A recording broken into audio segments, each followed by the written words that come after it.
સુરતમાં cyber crime સામે પોલીસનું મોટું એક્શન જોવા મળી રહ્યું છે. નાયબ મુખ્યમંત્રી હર્ષ સંઘવીની હાઈ લેવલ બેઠક બાદ શહેર પોલીસ એક્શન મોડમાં આવી ગયું છે. ઓપરેશન મ્યુલ એકાઉન્ટ 2.0 અંતર્ગત એક સાથે 40 ઓનલાઈન ઠગાઈના કેસ નોંધાતા શહેરમાં ખળભળાટ મચ્યો છે.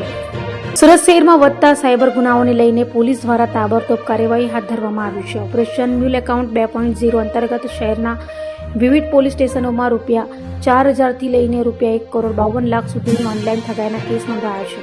સૌથી વધુ 13 ફરિયાદ સુરત સાયબર ક્રાઇમ બ્રાન્ચમાં નોંધાઈ હોવાનું સામે આવ્યું છે. ત્યારે આરોપીઓ ઝડપાયા બાદ FIR નોંધાતી હોવાના આક્ષેપો વચ્ચે સાયબર સેલની કામગીરી સામે પણ અનેક સવાલો ઊભા થઈ રહ્યા છે.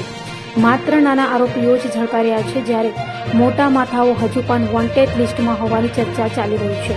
સમગ્ર મામલે હવે પોલીસ દ્વારા આંતરરાજ્ય અને આંતરરાષ્ટ્રીય ગેંગ સુધી પહોંચવા માટે સ્પેશિયલ ટીમ બનાવી તપાસ તેજ કરવામાં આવી છે. जो नेशनल क्राइम साइबर क्राइम जो रिकॉर्ड जो डेटा है NCCRP जो पोर्टल से ज्યાં કમ્પ્લેનો થાય છે એના અમે લોકો ડેટા લીધા જોઈએ. ડેટા લેવા પછી જો અમે લોકો કાર્યવાહી ચાલુ કરી જોઈએ. કાર્યવાહી ચાલુ કર્યા પછી જો અત્યાર સુધી ટોટલ જો 57 જેટલા FIR અલગ અલગ પોલીસ સ્ટેશનોમાં દાખલ કરવામાં આવી જોઈએ, જેમાં 60 જેટલા આરોપીઓને પકડવામાં આવેલા છે. આ જો આરોપી પકડાય છે એમાં મધ્યપ્રદેશના છે, દિલ્હીના છે, મહારાષ્ટ્ર છે, કર્ણાટકા છે અને ગુજરાતના આરોપીઓ છે જોઈએ. અને ટોટલ જો આ જેટલા બી એકાઉન્ટ છે આમાં 15 જેટલા એવા લોકો છે જો એકાઉન્ટ હોલ્ડર નથી, જેના ખબર નથી કે એના એકાઉન્ટ ક્યાં યુઝ થયા. 45 જેટલા આરોપીઓ એવું છે જે એકાઉન્ટ આપણા પોતે પૈસા કમિશન લઈને આના આપ્યા હતા જોઈએ.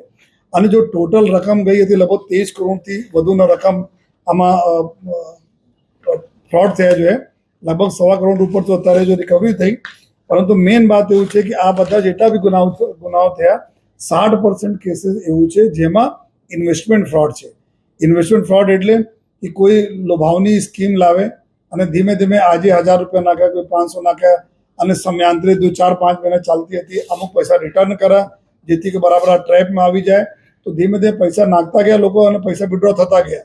છેલ્લા એને જ્યારે ખબર પડી જોઈએ કે રિટર્ન આવવાના બંધ થઈ ગયા છે અને પૈસા મારા લઈને ગાયબ થઈ ગયા, ત્યારે આ લોકો કમ્પ્લેન કરી. તો મીન ટાઈમ આ બધા પૈસા નીકળી જાય છે અને આ પૈસા બધા અહીંયાથી નીકળીને વિદેશોમાં જો લિંક મળી છે વિદેશોમાં જતા રહે છે. તો આમાં 60% કેસે એવું તો જો ઇન્વેસ્ટમેન્ટ ફ્રોડ છે. જો કોઈ એક દિવસ નહીં થયા, 4-5 મહિનામાં ધીમે ધીમે પૈસા થયા અને પૈસા આમાં આ રીતે નીકળી ગયા.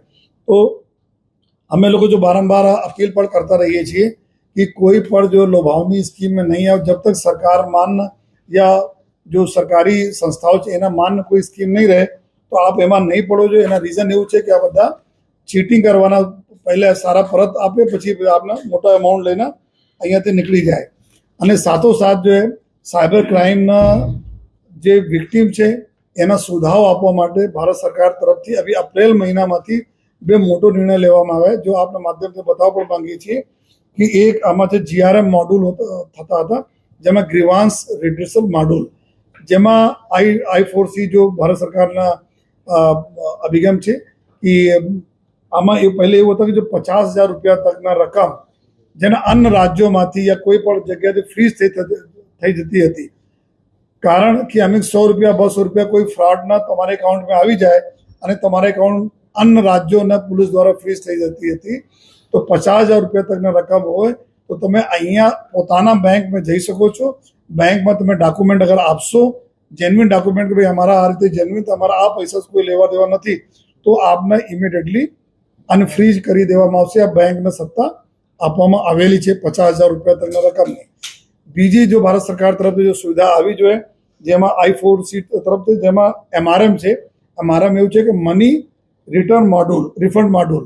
મની રિફંડ મોડ્યુલમાં જો ₹50,000 તકની જો પહેલે રકમ થતી હતી અને લોકો તાત્કાલિક 1930 ઉપર જો બ્લોક કરી દેતા હતા, પૈસા ફ્રીઝ થઈ જતા હતા, પછી સાયબરમાં યા પોલીસમાં અરજી આપતા હતા અને અરજી તપાસ કરીને ડોક્યુમેન્ટ લઈને પોલીસ નામદાર કોર્ટના ઓર્ડર લઈને એના પૈસા પરત કરાવવાની વિધિ કરતી હતી. પરંતુ અત્યારે ભારત સરકાર તરફથી જો MRM મોડ્યુલ છે એમાં ₹50,000 તકના રકમ છે. તો તમે સીધા પોલીસના તમે ડોક્યુમેન્ટ્સ બતાવી દો અને ત્યાંથી તમારા જો પૈસા જો પરત આપવા માટે જે અહીંયાથી તમારા ઓર્ડર થઈ જશે, સીધા આપ લઈ શકો છો. તો કોર્ટ કી પ્રક્રિયામાંથી જો પહેલે જવા પડતી હતી એનાથી બી લોકોને જો આરામથી જેથી કોર્ટનું ભારણ ઓછો થાય અને તાત્કાલિક પૈસા મળી શકે.